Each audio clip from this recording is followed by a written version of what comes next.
이틀 동안 흐름이 약간 좀 끊겼을 텐데요. 지난 화요일 아침에 나누었던 말씀의 내용은 14절에 있는 말씀이었습니다. 사랑하는 자가 그의 팔이 갈대아인에게 임할 것이라. 나 여호와의 사랑하는 자, 그 사랑하는 자는 고레스였습니다. 하나님을 알지도 하나님의 이름을 들어본 적도 없고 하나님을 섬기지도 않는 고레스임에도 불구하고 하나님께서 말씀하기를 나 여호와의 사랑하는 자 이렇게 표현하고 있는 이유에 대해서 제가 여러분들에게 설명을 드렸습니다. 하나님이 유다 백성들을 너무나 사랑하시기 때문에 그 백성을 도와주고 있는 이방 왕 역시 하나님에게 사랑의 대상이라고 하는 사실. 중세 기독교가 세상 믿지 않는 이방 민족을 향해서 지옥의 불쏘시개라고 하는 시각으로 신학을 정립을 했습니다.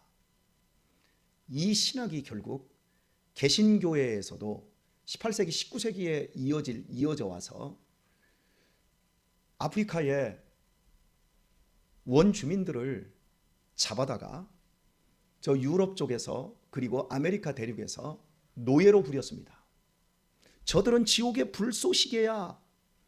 그들을 전도의 대상으로 잠재적 그리스도인으로 보지 않고 백인들과 흑인들을 갈라서 저들은 지옥의 불쏘시개로 이 땅에 태어난 사람들이고 하나님의 사랑에서 제외된 사람이고 우리는 하나님이 선택한 우수한 민족이다. 이런 시각이 얼마나 무서운 결과를 만들어냈는지 우리가 생각을 해야 됩니다. 마찬가지로 오늘날에도 믿지 않는 너무나도 인간 같지 않은 많은 사람들이 우리 주변에 있습니다. 그 사람들을 우리가 선을 그어놓고 저 인간은 지옥에 가도 싸, 이런 시각을 가질 수 있어요.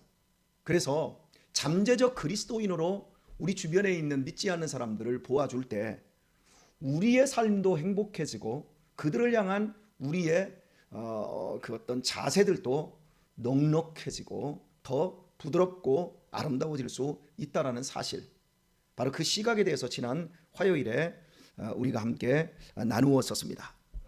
자, 그리고 오늘은 이제 15절을 보면 나 곧 내가 말하였고 또 내가 그를 부르며 그를 인도하였나니 그 길이 형통하리라 말씀을 합니다. 그리고 17절을 보면 너희의 구속자시요 이스라엘의 거룩하신 자이신 여호와께서 가라사대 나는 네게 유익하도록 가르치고 너를 마땅히 행할 길로 인도하는 너희 하나님 여호와라 말씀하고 있습니다. 두 구절을 보면 내용이 이런 겁니다. 내가 너희를 형통한 길로 인도하기를 원한다. 그러니까 내가 너희를 유익하도록 가르치고 마땅히 행할 길로 내가 인도하기를 원한다. 너희가 그 길을 가야 된다. 그 길을 가게 되면 너 인생은 형통한다. 이렇게 말씀하고 있는 겁니다. 바로 이 말씀을 우리가 한번 초점을 맞춰서 말씀을 좀 생각을 해보도록 하겠습니다. 인간이 이 세상을 살아가면서 많은 실패와 어려움을 겪습니다. 그 이유는 하나님이 실패와 어려움을 예비해 놓으셨기 때문이 아니라 본인 스스로가 실패할 수밖에 없고 그리고 고통스러울 수밖에 없는 인생을 그 길을 스스로가 가기 때문에 그럽니다. 하나님께서 우리에게 주시고자 원하는 건 형통이에요. 평안과 위로의 길이에요. 그런데 우리 인간은 스스로가 잘못된 길을 가요. 예를 한번 들어보겠습니다. 하나님께서 요나라는 선지자를 이제 그 바벨론에 이제 보내서 그 바벨론 성을 회개시키기를 원하지요. 넌 니느웨로 가라. 근데 니느웨로 안 가고 그가 지금의 스페인 쪽 서바나로 가기 위해서 이제 배를 탑니다. 그 배를 탄 도시가 어디지요? 성경은 뭐라고 나오지요? 배를 탄 도시. 어디 가서 배를 타지요? 저에게 좀 도움을 주십시오. 제가 갑자기 생각이 안 납니다. 이 전까지도 생각이 났는데 갑자기 생각이 안 나는데 다시스로 갔지요. 그런데 제가 그곳 지명을 가봤어요. 가봤는데 갑자기 생각이 안 나네요. 죄송합니다. 제가 이번에 수양회 가 보니까 2년 만에 수양회를 하는데 코로나 때문에 2년 만에 본 분들이 한 50 넘고 60 넘으니까 이게 늙는 게 보이더라고요. 어쩌다가 이렇게 됐어. 막 몸도 붉고 50대 넘어가면 몸도 붉고 그 머리도 뭐 이렇게 새고 막 주름도 더 많아졌는데요. 자꾸 이제 그 기억력이 감퇴하는 게 느껴지거든요. 예, 다시스로 가기 위해서 배를 탄 곳이 요빠죠. 요빠인데, 그 요빠가 오늘날의 텔아비브예요. 현재 이스라엘의 그 수도였고, 또 미국의 트럼프 대통령이 이스라엘의 수도는 예루살렘이다라고 해가지고 아주 발칵 뒤집어놓은 바로 거기가 텔아비브인데, 이 텔아비브라는 뜻이 뭐냐면 텔은 언덕이라는 뜻이에요. 제단이라는 뜻이에요. 제단, 언덕이라는 뜻이고, 아비브는 봄이 오는 이런 뜻이에요. 그러니까 봄이 오는 언덕이라는 뜻이에요. 요나가 하나님의 말씀의 길로 가야 됩니다. 니느웨로 가라고 했으면 가야 합니다. 그런데 봄이 오는 언덕에서 출발하는 배를 타고 이제 스페인을 향해서 도망을 치는 거죠. 여기까지는 하나님이 못 올 거야. 난 내 인생 하나님의 말씀하고는 이제 전혀 상관없이 내 멋대로 멋있게 한번 살아볼 거야. 봄이 오는 언덕에서 배를 타고 출발을 해요. 근데 봄이 오나요? 바다 한가운데에서 풍랑을 만나고 물고기 뱃속에 들어가는 인간 초유의 사태가 일어납니다. 그리고 나중에 3일 후에 물고기 뱃속에서 나와가지고 토해내져가지고 보니까 니느웨 근처에 와 있어요. 이것이 하나님이 하시는 일이에요. 우리의 실패와 우리의 좌절과 우리의 고통은 하나님이 못돼먹은 성질을 가지시고 우리를 괴롭히는 세디스트이기 때문에 벌어지는 일이 아니라 죄악으로 말미암아 우리의 인생을 우리가 굳게 만들고 우리가 아프게 만든다, 이 사실. 그래서 사람에게 필요한 것은 하나님의 말씀을 듣는 겁니다. 듣고 순종하는 것이야말로 엄청난 복이지. 여러분들이 지금 다 느끼시기에 인생은 잠깐이다. 그리고 인생은 너무나 빨리 지나간다. 그리고 지금 여러분들이 또 한 가지 갖고 있는 생각이 한 10년만 뒤로 갈 수 있다면 내가 지금보다 더 훌륭하게 멋지게 깨어서 믿음 생활을 더 잘할 텐데 라고 하는 이 후회스러움을 다 가지고 있습니다. 왜 우리의 인생이 이렇게 돌이켜보면 후회로움들이 남을 수밖에 없는가? 바로 그것은 죄성 때문입니다. 아무리 오늘이라고 하는 이 삶을 하나님의 말씀에 비추어서 잘 살려야 한다 할지라도 금방 우리의 생각 속에 죄의 녹이 쓸어버립니다. 그리고 우리를 후회스러운 삶으로 이끌어가죠. 이스라엘 백성들의 바벨론으로 끌려갈 수밖에 없는 실패, 그것은 그들이 포로가 될 수밖에 없을 정도로 교만했고 그들 자신들의 그 죄성 속에 있는 욕심이 부른 당연한 결과였습니다. 하나님을 하나님으로 인정한다라고 하는 것, 그것은 하나님의 말씀을 듣는 겁니다. 듣고 한 귀로 흘려버리는 것이 아니라 그 말씀대로 사는 것이지요. 그 말씀대로 살 수만 있다면, 그 말씀에 순종하기만 한다면 하나님은 우리의 인생을 인도하실 때 형통하도록 인도하신다는 겁니다. 하지만 우리는 하나님의 말씀을 들어도 다 자기 견해가 있어요. 이것을 자기 소견에 옳은 대로 행하였더라. 그래서 하나님께서는 우리의 이 삶 속에서 계속해서 하나님의 말씀을 듣고 우리의 인생 속에 일어나고 있는 수많은 사건과 다양한 사람들을 만나게 하시면서 우리의 잘못된 생각들, 우리의 그 부족한 사고들을 자꾸 이게 바꿔 나가시게 되어집니다. 우리의 이 죄된 기질 속에 가장 큰 것은 교만인데, 이 교만은 밖으로는 나 잘난 사람이야 뭐 이런 것으로 이렇게 나타나지만 내 내면적인 심리 상태를 보게 되어지면 내 자신을 향해서 이렇게 적용을 합니다. 내가 완전해야만 하나님이 나를 받아주시는 줄 알아요. 내가 흠도 없고 티도 없는 믿음 생활을 할 때 하나님이 나를 사랑해 주시는 줄 알고 있어요. 그러다 보니까 내가 어떤 죄를 지으면 하나님께 나아가 회개하기보다는 위선적으로 자기 자신을 가리고 방어하는 것, 그게 우리의 심리 구조 속에 교만으로 자리 잡아 있어요. 하나님께서 찾으시는 사람은 상한 심령이다. 하나님이 회개하는 마음을 참 좋아하신다. 하나님이 바라는 마음과 내가 바라는 마음이 달라요. 나는 회개할 것도 없이 하나님 앞에 떳떳하기를 원하고, 하나님은 우리를 바라볼 때 우리가 회개할 것 없고 떳떳한 인생이 될 수 있는 인생이 아니라, 우리는 날마다 회개하고 하나님께 나아가 긍휼을 원해야 된다라는 그걸 하나님은 알고 계세요. 여러분, 이 믿음의 원리를 성경에서 제일 잘 깨달았던 사람을 저는 다윗이라고 생각해요. 다윗은 떳떳하고 당당한 인간이 아니었어요. 다윗이 하나님의 마음에 합했기 때문에 그가 흠도 티도 없고 정결하고 훌륭하다고? 아닙니다. 저는요, 육신적으로 보았을 때는요, 다윗과 사울을 비교할 때 사울이 훨씬 나은 사람이라고 생각이 돼요. 왜 그렇게 생각하냐면, 사울왕은 국민들이 싫어한 사람이 없어요. 사울은 키도 훤칠하고 미남이었고 성격도 굉장히 카리스마가 있어서 누구에게 묻지도 않고, 자기가 하나님의 신에 감동되면 원하는 대로 착착착 잘라가지고 소잡아서 잘라서 탁 보내고, 오늘 나올 사람 나와.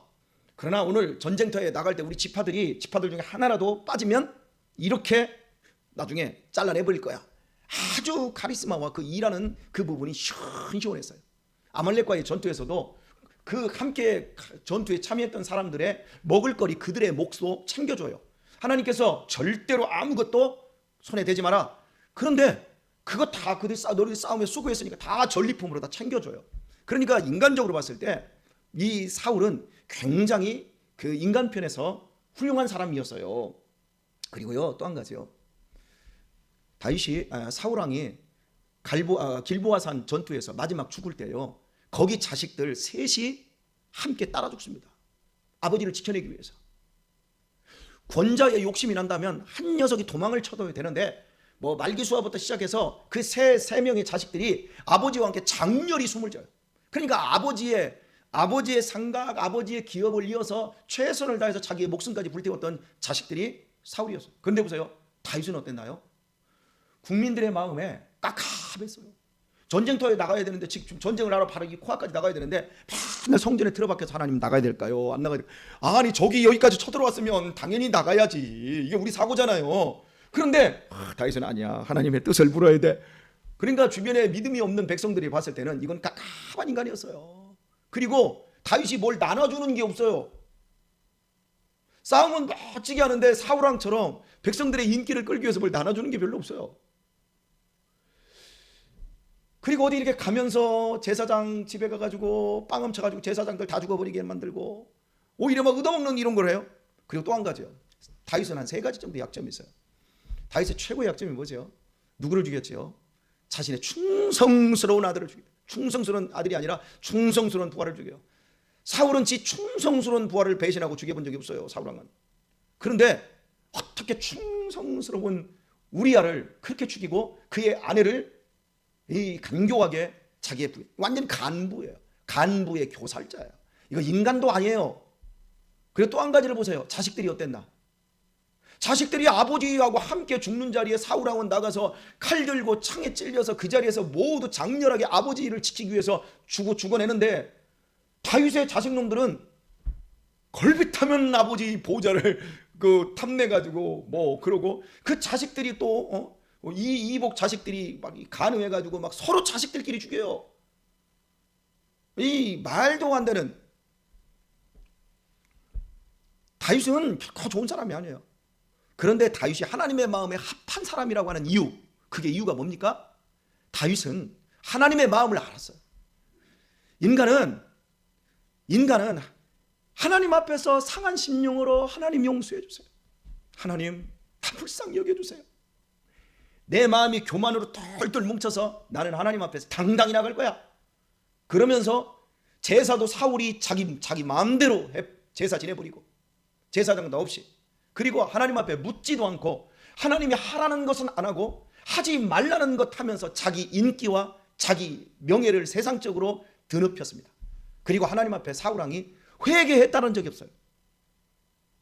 그러니까 사울 왕은 하나님의 마음과는 정 다른 길로, 세상적으로 봤을 때는 굉장히 괜찮은 사람이었지만 하나님과는 전혀 상관없는, 그러나 다윗은 모든 그 길에서 그가 잘못하고 자식들까지도 아버지를 죽이겠다고 반란을 일으키고, 마지막 막 늙어가지고 막 죽을 때쯤 되었을 때는 아도니아 같은 놈이 또 반란을 일으키고, 뭐 젊은 날 같은 경우는 압살롬이 그러고 막 그랬어도 다윗 왕은 그때마다 이게 모두 내 잘못입니다.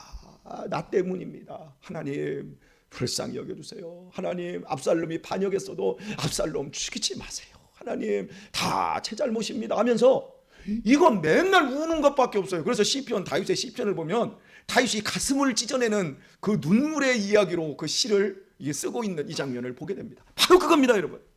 그것을 하나님이 기뻐하셨어요. 그 외계를 통해서 위선하고 위장하는 그런 모습이 아니라 하나님 나 불쌍히 여겨주세요. 여러분,